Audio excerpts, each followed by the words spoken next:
Hello everyone, नमस्ते। म आकाङ्क्षा थापा। तपाईँहरूले हेर्नुहुँदैछ जोर्नी टाइम्स। अनि प्लिज यसलाई लाइक, सेयर अनि फलो गर्न नभुल्नुहोला है। अनि अहिलेसम्म जसले यसलाई फलो गरिदिनु भएको छैन है, फलो गरिदिनुहोस् होला भन्न चाहन्छु। धन्यवाद।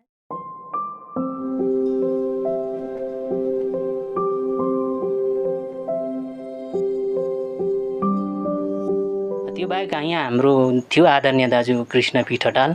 उहाँले आज राम्रो उहाँले एकजना हाम्रो यो युवा पुस्ताको एकजना राम्रो समीक्षकको रूपमा म मान्छु उहाँलाई। अहिले वर्तमान समयमा प्रकृति तिमी काल हौ भने उमेरभरि बाँच्न देऊ, तिमी काल हौ भने उमेरभरि बाँच्न देऊ। गीत अब सङ्ग्रह अब हुँदैछ तयारी है। अब त्यस्तैतिर लागिरहेछु अहिले चाहिँ म। यो गीतको शीर्षक छ एउटा उमेर बितेको छ। शीर्षक छ एउटा उमेर बितेको छ। एउटा उमेर बितेको छ चियाको बोटसितै, एउटा उमेर बितेको छ चियाको बोटसितै, एउटा जिन्दगी सकेको छ साइरनको आवाजसितै।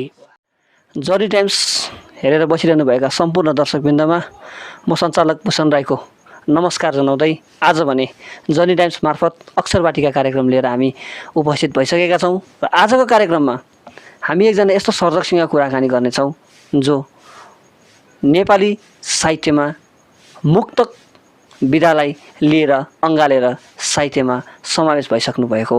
हाम्रो 90को दशकदेखि नै उहाँले आफ्नो मुक्तक सङ्ग्रह आगोका झिल्काहरू नामक मुक्तक सङ्ग्रह निकालेर नेपाली साहित्यमा एक मुक्तकारको रूपमा परिचित बनिसक्नु भएको मगरजुङ निजगाउँ निवासी दाई शरण राईसँग आज हामी कुराकानी गर्नेछौँ। हवस् त दर्शकबिन, आज हामी उहाँसँग कुरा गर्न लागि उहाँलाई यस कार्यक्रममा स्वागत जनाउँछौँ। एकदमै स्वागत छ शरण दाई तपाईँलाई। धन्यवाद। र विशेष गरेर यो अक्षर वाटिका कार्यक्रमलाई हेरेर बस्नुभएका सम्पूर्ण श्रोतावर्गमा र साथै यस अक्षर वाटिका सञ्चालक हाम्रा विशेष भूषण भाइ र सम्पूर्ण टिमलाई नै मेरो आफ्नो तर्फबाट सप्रेम नमस्कार साथै हार्दिक अभिवादन टक्राउँदछु। धन्यवाद दाई है, तपाईँले आफ्नो परिचय दिइसक्नुभयो। र शरण दाई, अहिले घरि तपाईँ के गरिरहनु भएको छ? यो एकदमै फ्री छ सबैजना मान्छे है, यो फ्री समयमा चाहिँ तपाईँले के गरिरहनु भएको छ? यो फ्री समयलाई अब कस्तो प्रकारले भन्दाखेरि चाहिँ अब त्यही हो, अब भौतिक जीवनहरू चलाउनै पर्यो है, बिति नै रहेको छ। अब त्यति नै अहिले आफ्नो जुन लेखन उयो क्षेत्र छ, मैले त्यति साह्रो चाहिँ अहिलेसम्म चाहिँ अहिले चाहिँ कलम चाहिँ मेरो चलेको चाहिँ छैन भनौँ। र पनि अब कोही बेला चाहिँ अब गर्नै पर्यो, आफ्नो जुन क्षेत्र हो यसलाई सँगालेर लानै पर्यो।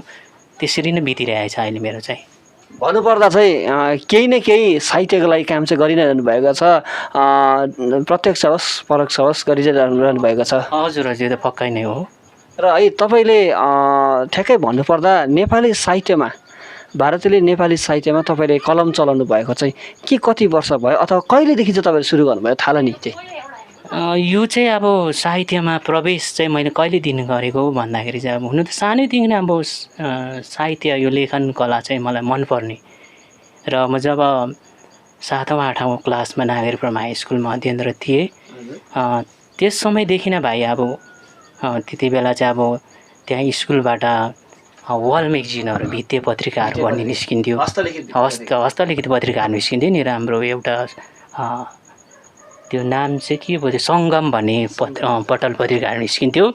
र त्यति बेला हामी त्यहाँ गएर भित्तामा झुन्डाएको हुन्थ्यो। त्यति बेला त्यो दाजु तिनीहरू हामीभन्दा सिनियर दाजु चाहिँ तिनीहरू निकाल्नु भएको, र त्यसलाई हेरेर चाहिँ हामी एक प्रकारको लाग्थ्यो क्या। त्यो हेरिसकेपछि चाहिँ राम्रो लाग्थ्यो। त्यहाँनिर यति दामी दामी हजुर रमाइलो लाग्थ्यो। कथाहरू छापेको हुन्थ्यो छोटो छोटोमा, त्यहाँ मुक्तकहरू कविताहरू, यस्तो किसिमको त्यो एक प्रकारको नि आनन्द लाग्थ्यो क्या त्यो हेरेर चाहिँ। अनि त्यहीँबाट नै बिस्तारै बिस्तारै चाहिँ अब प्रेरणा जागे भनौँ। त्यहीँबाट नै सुरुवात बिस्तारै थियो। त्यहीँबाट त्यस्तै पत्रिकाहरू हेर्दै चाहिँ एउटा त्यो क्षेत्रमा चाहिँ अब बिस्तारै बिस्तारै चाहिँ अब कलम चलाएर गयो। म पनि पस्नुपर्ने रहेछ, गर्नुपर्ने रहेछ भन्ने नि अब त्यो भावना चाहिँ आएर गयो। र त्यसरी चाहिँ बिस्तारै चाहिँ अब लेख्नु थालेँ मैले पनि। भनेपछि है शरण दाइ तपाईँले साहित्यमा पस्नु अथवा साहित्यमा प्रवेश गर्नको लागि चाहिँ तपाईँले आफ्नो विद्यालयको थियो जुन चाहिँ सङ्गम भन्ने भित्ते पत्रिका थियो त्यो पत्रिकाको कृतिहरूलाई नै आफ्नो प्रेरणाको स्रोत मान्नुहुन्छ त? ज्यू हौ त्यो भन्दा पनि ठिकै हो, त्यो कुरोलाई पनि मान्छु है। किनभने त्यहीँदेखि नै सुरु भयो मेरो जस्तो लाग्छ क्या, खास चाहिँ लेख्नु चाहिँ मेरो। त्यो बाहेक यहाँ हाम्रो थियो आदरणीय दाजु कृष्ण पिठटाल, उहाँले आज राम्रो उहाँले एकजना हाम्रो यो युवा पुस्तक एकजना राम्रो समीक्षकको रूपमा म मान्छु उहाँलाई अहिले वर्तमान समयमा होइन। राम्रो समीक्षाहरू गर्नु भइरहेछ अहिले। र उहाँले हामीलाई चाहिँ उहाँको जन्मस्थान चाहिँ यहीँ हो, अलिकति माथि छ, यो हाम्रोदेखि घरदेखि अलिक माथि छ, मगरजुङ नै पर्यो। तर अहिले चाहिँ उहाँले त्यस्तै कारणले गर्दा उहाँ स्थानान्तर भएर नागरीतिर लाग्नु भएको छ है। परिस्थिति भनौँ त्यो उसको कि भाग्यको विडम्बना पनि भनौँ। र उहाँसँग हाम्रो त्यो कार्य भइरहन्थ्यो, जोगाजोग भइरहन्थ्यो। र उहाँले त्यति बेला त एकदम राम्रा रचनाहरू अब लेख्नुहुन्थ्यो र हामीले पनि त्यति बेला सानो सानो हौ त्यसरी लेख्थ्यौँ र त्यो लगेर गएर जान्थ्यौँ हामी। उहाँले नै अन्त हामीलाई चाहिँ कतिवटा कुरोमा चाहिँ सिकाउनु भयो, हामीलाई यो प्रकारले गर्नुपर्छ यसरी भनेर आइडियाहरू दिनुभयो। तपाईँको त्यो साहित्यिक कृतिहरू छ नि लेख्नुभएको त कथा कविताहरू, त्यसलाई करेक्सन गरिदिने काम चाहिँ हाम्रो कृष्ण दाजुले गर्नु? हजुर हजुर हौ त्यो उहाँले चाहिँ प्रायः हामीलाई चाहिँ आइडिया दिनुहुन्थ्यो यसरी गर्नुपर्छ है। अब हाम्रो पहिला अब नवोदित कलम हो, हाम्रो नयाँ कलम हो, कतिवटा अब हाम्रो त्यो मिलेको हुन्थेन शब्दहरू है, त्यसको त्यो शैलीहरू मिलेको हुन्थेन। उहाँले त्यसलाई चाहिँ यस्तो प्रकारले गर्नुपर्छ है भनेर चाहिँ फर्स्ट उहाँले हामीलाई त्यस्तो किसिमको क्या एउटा मार्गदर्शन दिने चाहिँ काम गर्नुभएको थियो। भनेपछि तपाईँको है साहित्यको थालनीको मुख्य मार्गदर्शक भनेर नै हामी उहाँलाई चिन्दा रहेछौँ त भने चाहिँ तपाईँ चाहिँ है? हजुर हजुर हजुर। र तपाईँले त्यो विद्यार्थी 7औं 8औं कक्षादेखि नै तपाईँले भित्ते पत्रिकामा आफ्नो कृतिहरू कविताहरू छपाउनु भयो नि दाजु है? हजुर हजुर हजुर। र तपाईँको पहिलो प्रकाशित कविता चाहिँ त्यो भित्ते पत्रिका मार्फत हो? भित्ते पत्रिकामा हजुर छापेको थियो कि मेरो भाइ, त्यो मैले बिर्सेँ। भित्ते पत्रिकामा छापेको थियो मेरो है। त्यसपछि चाहिँ अब एउटा प्रिन्टेड एउटा पत्रिका चाहिँ निक्लेको थियो फर्स्ट हेर है। त्यो पत्रिकामा चाहिँ फर्स्ट मेरो छापिएको चाहिँ एउटा मुक्तक थियो, मुक्तक नै थियो जो चाहिँ नागरी फार्मको डाँडा गाउँबाट चाहिँ प्रकाशित भएको थियो। त्यो पत्रिका चाहिँ जसको नाम थियो गढी भन्ने पत्रिका थियो नि। रबिन थापाहरूले चाहिँ दाजुहरूले चाहिँ त्यो चाहिँ निकाल्नु भएको थियो सम्पादनमा, उहाँको सम्पादनमा चाहिँ निस्किनु भएको थियो।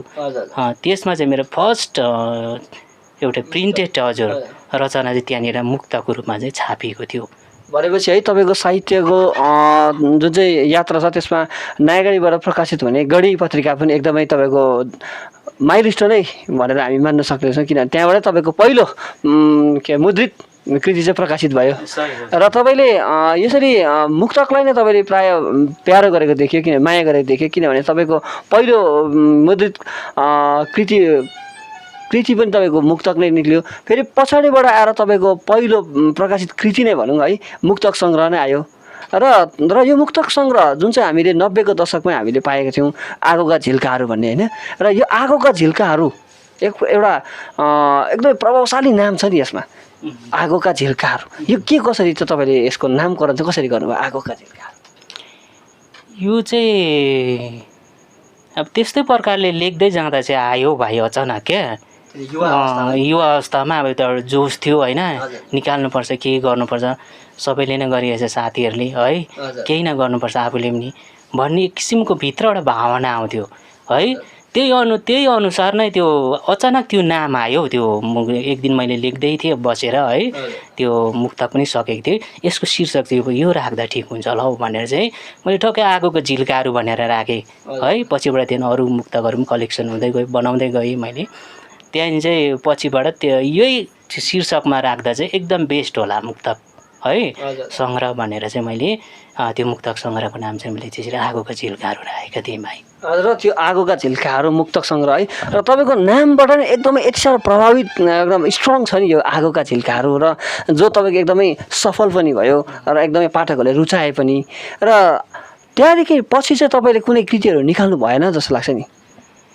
त्यसपछि चाहिँ उता मैले अहिलेसम्म चाहिँ अब भन्दाखेरि चाहिँ निकालेको चाहिँ छुइनँ, निकाल्नु सकेको छुइनँ भनौँ। त्यस्तै परिस्थिति बस अब आफूले सोचेको छु जिन्दगीमा कहाँ हुँदो रहेछ र भाइ हो। अन्त सायद अब निकाल्नुपर्छ होला। अब त्यो कतिवटा कुरोहरू अब अझै पनि छ मेरो गर्नुपर्ने है।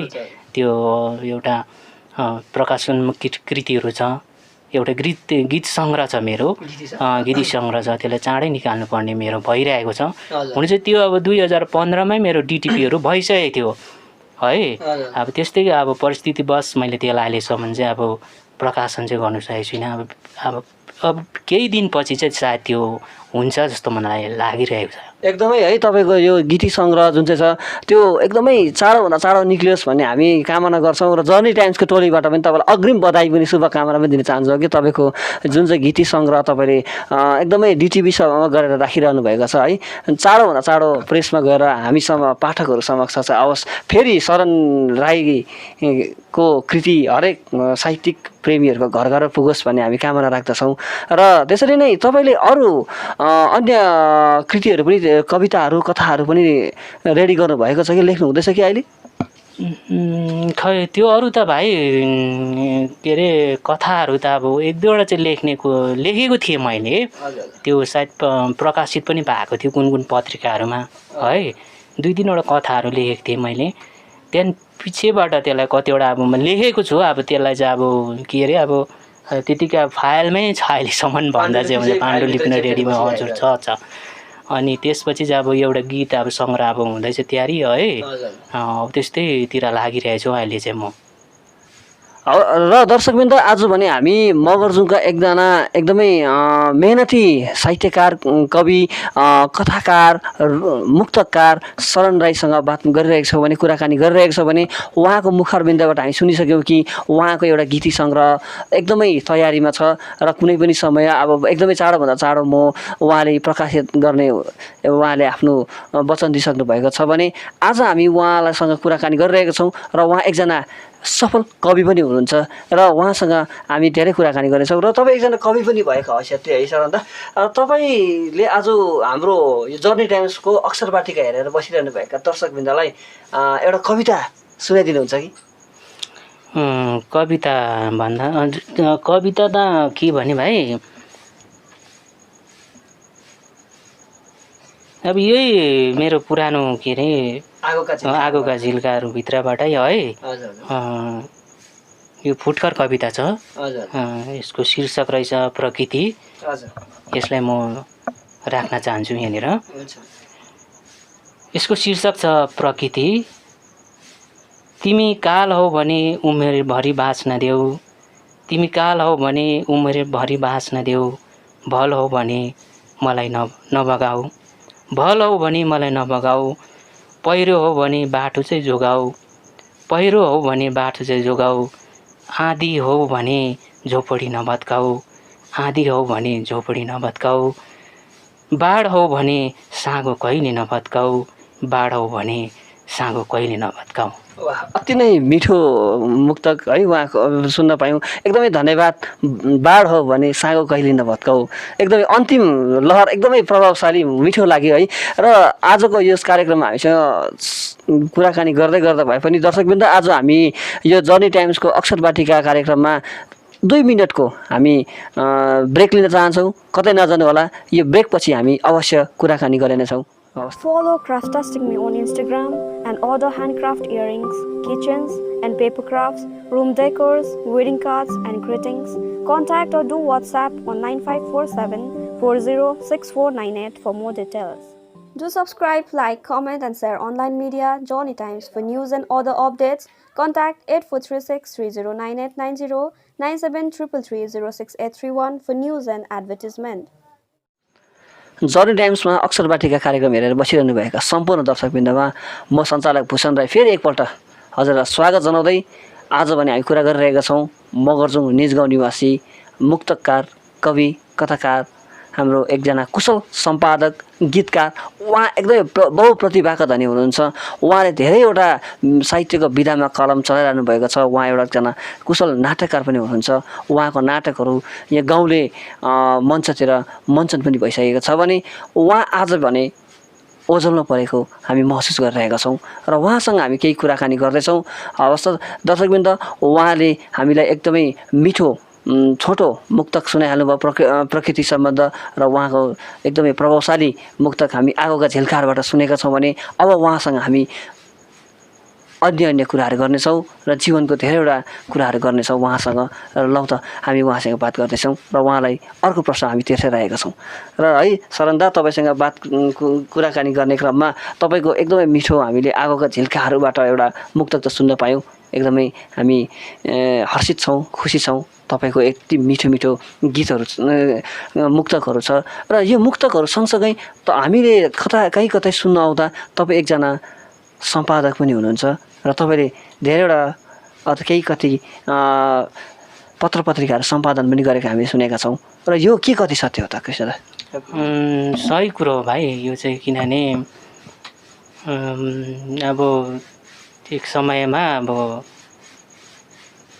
अध्ययन गर्नु जानै पर्यो कता कता है अध्ययन आफ्नो सिलसिलालाई जारी राख्नुको लागि अनि त्यही क्रममा चाहिँ हामी अब सोनादातिर लागेका थियौँ ग्रेजुएसन गर्नुको लागि सोनादा डिग्री कलेज अनि त्यहाँनिर चाहिँ हामीले एउटा त्यहीँनिर अब कलेज लाइफमा त्यहाँ साथीहरू त्यस्तै थियो मिल्नेहरू कतिजना साहित्यमा इन्ट्रेस्ट राख्नेहरू है अनि सबैसित हाम्रो त्यो कुरा भएर चाहिँ हाम्रो एउटा यहाँबाट पनि हामीले एउटा म्यागजिन गर्नुपर्छ होला हौ यो कलेजबाट अहिलेसम्म कसैले पनि गरेको रहेन रहेछ भन्ने सरसल्लाह भएपछि चाहिँ हामीले त्यहाँदेखि एउटा हामीले त्यहाँबाट कलेजको चाहिँ हामीले मुखपत्र चाहिँ निकालेको थियौँ भाइ यो चाहिँ सन् 1999 सालतिर कुरो हो अनि त्यो पत्रिका हामीले यति भव्य रूपमा विमोचन गरेको थियौँ त्यहाँनिर ठुलो कार्यक्रम गरेर चाहिँ हामीले त्यो पत्रिकालाई त्यहाँनिर विमोचन गरेको थियौँ यो पत्रिका चाहिँ मैले चाहिँ अब त्यहाँनिर सहसम्पादन चाहिँ गरेको छु भाइ सहसम्पादन चाहिँ गरेको छु मैले र त्यसपछि अरू अन्य कुनै पत्र पत्रिकाहरू पनि गर्नुभएको तपाईँले? त्यसपछि हजुर अब त्यो के भने हाम्रो यहाँनिर नागरी साई समितिबाट पनि एउटा पत्रिका निस्केको थियो आध्यात्मिक पत्रिका सम्यक यात्रा त्यसको पनि सहसम्पादन नै मैले गरेको छु।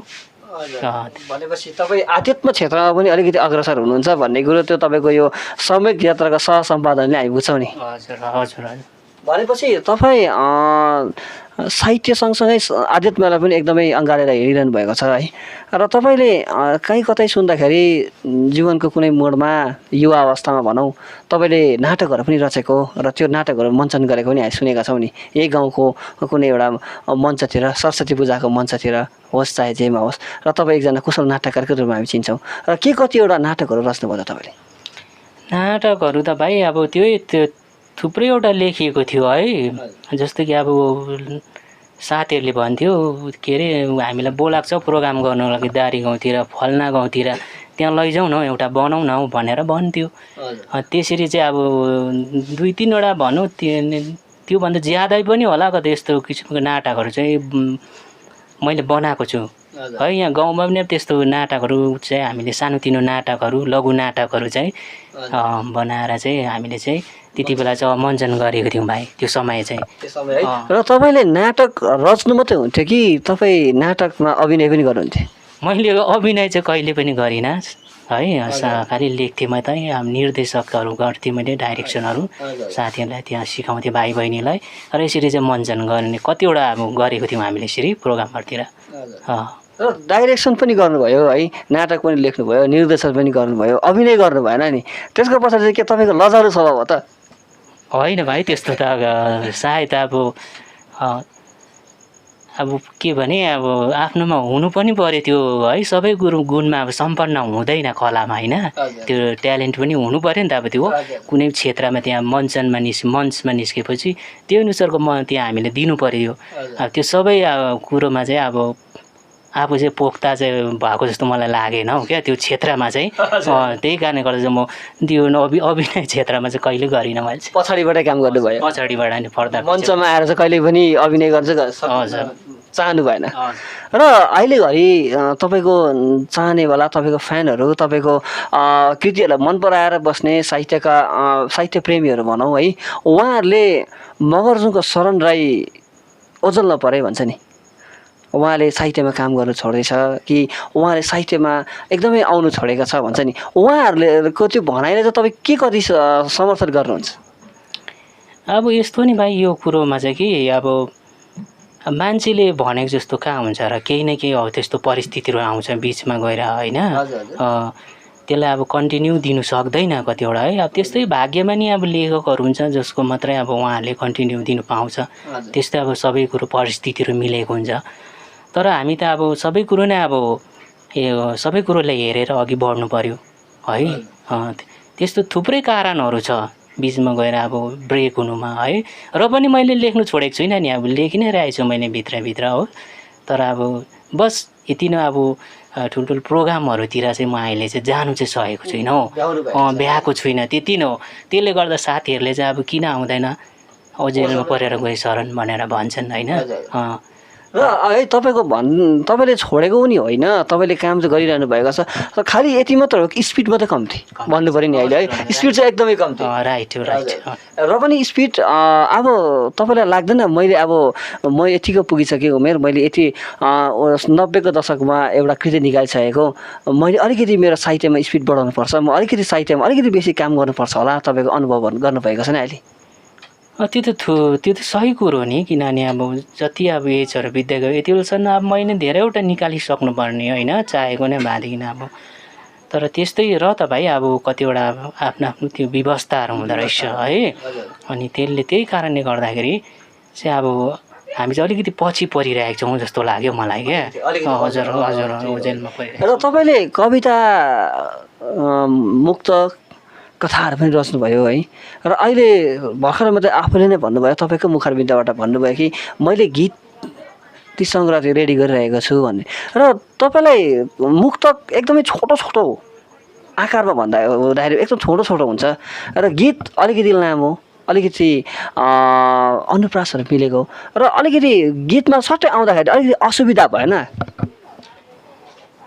यो गीत लेखन चाहिँ मलाई अत्यन्त मनपर्ने विधा थियो भाइ क्या अरूले त्यो लेखेको देख्दाखेरि मलाई मजा लाग्थ्यो त्यो गीतहरू सुन्थेँ त्यो गीतहरू के अरे राम्रो लाग्थ्यो मलाई अब त्यो सुनिन्थ्यो होइन त्यसमा अब त्यो शब्दहरू हुन्थ्यो अनि त्यो कतिवटा अब त्यो बाहेक चाहिँ अब एउटा पत्रिका हाम्रो निस्किन्थ्यो पहिला क्या यो सिलगढीबाट निस्किन्थ्यो नि हाम्रो त्यो दैनिक पत्रिका सुनचरी भन्ने त्यसमा चाहिँ शुक्रबारै पछि एउटा के अरे अङ्क निस्किन्थ्यो नि गीत गजल भन्ने गीत गजल हजुर हजुर त्यसमा छापिन्थ्यो राम्रो राम्रो गीतकारहरूको त्यहाँनिर गीतहरू छापिन्थ्यो अनि त्योहरू हामीले चाहिँ शुक्रबार पछि नै लिएर पढ्ने गर्थ्यौँ मैले है अनि त्यो पढ्दाखेरि चाहिँ त्यहीँबाटै म त त्यो उयोहरूबाट चाहिँ प्रेरित भयो अनि त्यहीँबाट चाहिँ त्यो सुनचरीबाट नि विशेष गरेर चाहिँ यो गीत लेखनमा चाहिँ अब प्रेरित भएँ अनि त्यसमा कतिवटा मैले पनि पछिबाट पठाउँदाखेरि चाहिँ अब मेरो पनि छापिनु थाल्यो त्यसमा र यसरी छापिँदा चाहिँ लेख्नुपर्ने रहेछ भनेर अझै हौसला बढ्दै गयो र यसरी मैले लेख्दै गएँ र अहिले एउटा सङ्ग्रहको रूपमा चाहिँ अब तयारी भएको छ भनौँ भनेपछि है तपाईँले गीती क्षेत्रमा अथवा गीत लेखनमा पस्नुको मूल तपाईँको स्रोत भनौँ अथवा प्रेरणाको स्रोत नै भनौँ न है सुनचरी दैनिक को यो गीत गजल भन्ने स्तम्भलाई नै तपाईँले मान्नुहुन्छ है जसले चाहिँ तपाईँलाई धेरै ऊर्जा दिएको छ है र एक समय थियो यो हाम्रो पहाड भेगमा दार्जिलिङ भेगमा सुनचरी पत्रिकाले है नेपाली साहित्यकारहरूलाई नयाँ साहित्यकारहरू निकै उत्साह जोस दिन्थ्यो है आजभोलि भने त्यो पत्रिका छैन हामीसँग र पनि तपाईँको प्रकाशित कृतिहरू त त्यहाँनिर रहेछ हामीले बुझ्दैछौँ है र तपाईँको यो कृति सङ्ग्रह चाँडोभन्दा चाँडो हामी बजारमा आओस् अथवा नेपाली साहित्यमा आओस् भन्ने हामी कामना गर्दछौँ र तपाईँले यतिखेर त्यो समय शरणलाई चिन्ने तपाईँको साथीहरूलाई यो कार्यक्रम हेरेर बसिरहनु भएको छ भने के भन्न चाहनुहुन्छ कि अब के भनेर अब साथीहरूले आफ्नो आफ्नो क्षेत्रमा कलम चलाइ नै रहेको छ यो समय है तर अब त्यति नै अब यो कोरोना सङ्क्रमणकालीन भएको कारणले गर्दा एकअर्कामा भेटघाटहरू छैन है अनि उहाँहरूको अब के भने सम्झना नै छ उहाँहरूले अब त्यसरी नै अब लेख्दैछ उहाँहरूले पनि लेखेर चाहिँ गइ नै रहेको छ है उहाँहरूलाई अब सम्झना नै छ साथीहरू है त्यस्तै अब भइ नै रहेको छ र तपाईँले एकदमै आफ्नो चाहने चाहना गर्ने अथवा साथीहरूलाई तपाईँले एकदमै जनी टाइम्सको अक्षर वाटिका मार्फत सम्झना सुनाइसक्नुभयो र हामीले अघिदेखि तपाईँको गीतको पक्षमा कुरा गरिरहेको छौँ। तपाईँको गीती क्षेत्रमा तपाईँ पस्नु भएको र तर अब गीतको कुरा मात्रै गरेर भएन। यहाँ एकदमै हाम्रो दर्शकवृन्द आतुर होला कि शरण राईले लेखेको गीत पनि हामी सुनौँ न त एकपल्ट। उहाँको मुखारबिन्द एउटा भनेको एउटा सोच होला, चाहना होला है, उहाँहरूलाई पनि एउटा सन्तुष्टि हुने। मलाई पनि तपाईँले लेख्नुभएको गीत एकदमै सुन्नु मन लागिरहेको छ। एउटा गीत सुनौँ होला शरण दाई। हवस् हुन्छ, एउटा सुनाइदिउँ न त है। हजुर एउटा यो मैले भर्खरै लेखेको छु यहाँनिर कि योलाई आलो गीत यो हजुर भर्खर मैले गरेको यो। र यो थुप्रैवटा यहाँ गीतहरू छ मेरो है, नयाँहरू लेखेको पुरानोहरू। र यसमध्ये चाहिँ अब अहिलेको वर्तमान समयमा हेर्दा चाहिँ यो गीत चाहिँ एकदमै अब प्रासङ्गिक छ जस्तो मलाई लाग्छ। र यो गीतलाई नै हजुरहरू समक्षमा म पठन गरेर सुनाउन गइरहेको छु। र यो गीतको शीर्षक छ एउटा उमेर बितेको छ। शीर्षक छ एउटा उमेर बितेको छ। एउटा उमेर बितेको छ चियाको बोटसितै, एउटा उमेर बितेको छ चियाको बोटसितै, एउटा जिन्दगी सकेको छ साइरनको आवाजसितै, एउटा जिन्दगी सकेको छ साइरनको आवाजसितै। निमुखाहरू हुन् कसले बोलिदिने, निमुखाहरू हुन् कसले बोलिदिने, शोषण र दमनका कथाहरू कसले सुनिदिने, शोषण र दमनका कथाहरू कसले सुनिदिने। एउटा अनमोल पल बितेको छ चियाका मुनासितै, एउटा अनमोल पल बितेको छ चियाका मुनासितै, एउटा जिन्दगी सकेको छ साइरनको आवाजसितै, एउटा जिन्दगी सकेको छ साइरनको आवाजसितै। दुख्दो घाउहरू हुन् कसले बुझिदिने, दुख्दो घाउहरू हुन् कसले बुझिदिने, कैयौँ झरीमा रुजेका व्याथाहरू कसले सुनिदिने, कैयौँ झरीमा रुजेका व्याथाहरू कसले सुनिदिने।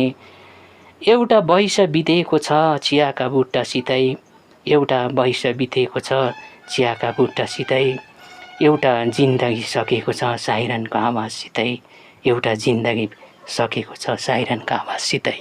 अति नै मिठो, एकदमै समय सापेक्ष यो गीत है। हामी चियाबारीमा जन्म्यौँ, चियाबारीमा हुर्क्यौँ र चियाबारीको पृष्ठभूमिमा लिएर हामीले साहित्य रच्नै पर्ने हुन्छ। र तपाईँको यो चियाबारीसँग सम्बन्धित हाम्रो चिया श्रमिकहरूको जुन चाहिँ व्यथा कथा यस गीतमा हाल्नुभएको छ, साँच्चै एकदमै सराहनीय छ शरण दाई। एकदमै मिठो, मजा लाग्यो है, एकदमै उत्कृष्ट भनौँ यो गीतलाई। र एकदमै धन्यवाद, तपाईँले यति मिठो गीत सुनाइदिनु भयो। प्रथम त तपाईँले एकदमै मिठो तपाईँको प्रकृति शीर्षक गरिएका मुक्तक सुनेका थियौँ। त्योभन्दा अझै मिठो आज हामीले देख्यौँ कि शरण राई त्यसै बसेको होइन रहेछ, शरण राई ओझलमा परेको होइन रहेछ, शरण राईले मात्र स्पिड कम्ती गरेको रहेछ, अझ प्रभावशाली गीतहरू लेख्दै रहेछ भन्ने कुरो हामीले तपाईँको यो चियाबारीको पृष्ठभूमिमा लेखिएको गीतबाट हामी चाल पायौँ। र तपाईँलाई एकदमै शुभकामना छ, यस्तो मिठो मिठो गीतहरू रच्नु हुँदैछ र भोलिको दिनमा अझै मिठो मिठो गीतहरू रचिएको हामी हेर्न पाऊँ। साथसाथै तपाईँको गीतहरूमा सङ्गीतबद्ध भएर गाएको पनि हामी सुन्न पाऊँ है शरण दा। र आज भने हामी तपाईँसँग एकदमै कुरा गरिरहेका छौँ, मजा लागिरहेको छ, रमाइलो भइरहेको छ। तपाईँ एकदमै साहित्यमा धेरै काम गरे तापनि, काम गर्नु भए तापनि एकदमै प्रकाशमा आउनु नचाहने मान्छे नि तपाईँ हामी हेर्छौँ। र किन तपाईँ आफूले यत्रो बिना लेखिरहनु भएको छ। अहिले सामाजिक सञ्जालहरू फेसबुक मार्फत विभिन्न मानिसहरूले आफ्नो कविताहरू लेखिरहेका छन्, तपाईँले लेख्नु भएको छैन नि? म चाहिँ यस्तो लाग्छ भाइ कि अब काम चाहिँ गर्नुपर्छ होइन, खासमा चाहिँ अब कामले नै माथि पुर्याउँछ। त्यो अब आफ्नो आफ्नो अब अहिले राम्रो राइटरहरूले भाइ बहिनीहरूले लेखिरहेछन् सञ्जालमा है, यो मिडियामा। त्यसमा चाहिँ अब के भने अब आफू अब त्यसमा आउनु सकेको छैन अहिलेसम्म होइन, लेख्नु सकेको छैन त्यो मिडियाहरूतिर। अनि तर अब भित्रभित्र आफू त आफूले लेखि नै रहेछौँ हामीले है, तर अब त्यो काम चाहिँ छोडेको छैन। तर बास यो मिडियाहरूतिर, सोसियल मिडियाहरूतिर, सामाजिक यो सोसियल मिडियाहरूतिर मात्रै हामीले अहिले चाहिँ लेख्नु चाहिँ लेखेका छैनौँ हामीले, त्यति नै हो। र तपाईँले लेखिरहनु भएको भए है सामाजिक सञ्जालमा पनि तपाईँले यो लेख्नु भएको अझै तपाईँको कृतिहरू सबैले सुन्न पाउँथ्यो नि। तर अब जे होस् तपाईँले लेखिरहनु भएको छ भन्ने हामीले प्रमाण पायौँ। एकदमै मिठो गीत हामी सुन्न पायौँ हामीले तपाईँको मुखरबिन्दबाट तपाईँले। र दर्शकवृन्द आज भने हामी शरण राई मगर्जुङ जो एकदमै विद्यार्थी कालदेखि नै उहाँले साहित्यमा कलम चलाइरहनु भएको छ र आज हामीले उहाँको एकदमै ताजा गीत सुन्यौँ। उहाँले भर्खर मात्र लेख्नु भएको र उहाँको एकदमै समय सापेक्ष र हाम्रो शोषित कमानका श्रमिकहरूको व्यथालाई टपक्क टिपेर यहाँ उहाँको गीतमा हाल्नुभएको छ र सुन्नुभयो उहाँलाई। र अब भने हामी कार्यक्रमको अन्ततिर आइसकेका छौँ शरण दाइ है। र जाँदा जाँदै भन्दा पर्दा चाहिँ यो जर्नी टाइम्स हेरेर बसिरहेका सम्पूर्ण दर्शकवृन्दलाई तपाईँ के मेसेज दिन चाहनुहुन्छ कि? सर्वप्रथम त अब यति राम्रो अब तपाईँहरू यहाँनिर आइदिनु भयो आज होइन। र अब धेरैजना नै अब के भने अब लेख्नेहरू छन् नि होइन, स्रष्टाहरू सर्जकहरू छन्, उनीहरूले अब लेखेर राखेको छन्। अहिले बिचराहरूले त्यो कार्यक्रमहरू यस्तो ठुल्ठुलो कार्यक्रमहरू चाहिँ अब नभइदिएकोले गर्दाखेरि चाहिँ उनीहरू बिचराहरू अब चुपचापले बसिराख्नु परेको छ। तर आज गएर तपाईँहरू जस्ता अब यो सोसियल है मिडिया यो जुन भयो चलाउने तपाईँहरू कर्मीहरू भयो, जस्तै कि अब यसमा अब हाम्रो ध्रुव दाजुले आदरणीय दाजु ध्रुव दाजुले चलाउने शब्द यात्री भयो होइन, त्यहाँदेखि हिमाली सन्देश भयो एउटा भयो, जोर्नी टाइम्सहरू भयो है। यस्तो मिडियाहरूले चाहिँ अब ती सर्जक स्रष्टाहरूलाई चाहिँ एउटा मञ्च दिने काम गरिरहेछ क्या। एकदमै राम्रो यो महत् कार्य भइरहेको छ। यसको निम्ति म सबैलाई नै अब जुन यो कार्यक्रम हेरेर बसिरहेका सम्पूर्ण दर्शकहरूलाई पनि एकपल्ट म मनबाट नै हृदयबाट नै धेरै धन्यवाद। र यो जुन अक्षर वाटिका कार्यक्रम सञ्चालक भाइ भूषण राईलाई अनि यसको सम्पूर्ण टिमलाई नै म धेरै धेरै धन्यवाद भन्न चाहन्छु। एकदमै धन्यवाद है शरण दाइ। र आज भने हामीले अक्षर वाटिका कार्यक्रम मार्फत मगर्जुङ निजगाउँ निवासी बहुप्रतिभाका धनी भनौँ, उहाँ गीतकार हुनुहुन्छ। उहाँको गीत हामीले भर्खरै मात्र सुन्यौँ। उहाँ कवि हुनुहुन्छ, कथाकार, नाटककार, सम्पादक, सम्पूर्ण साहित्यको क्षेत्रमा उहाँले आफ्नो कलम चलाइरहनु भएको छ। मात्र यति मात्रै फरक छ कि उहाँको स्पिड अलिकति स्लो र अब भने उहाँले स्पिड पनि अलिकति स्पिड चलाउनुहुन्छ भन्ने हामी अलिकति स्पिड बढाउनुहुन्छ भन्ने हामी आशा गर्दछौँ। र यसरी उहाँसँग कुराकानी गर्दा गर्दै आजको कार्यक्रमबाट हामी बिदा दिने समय आइसकेको छ।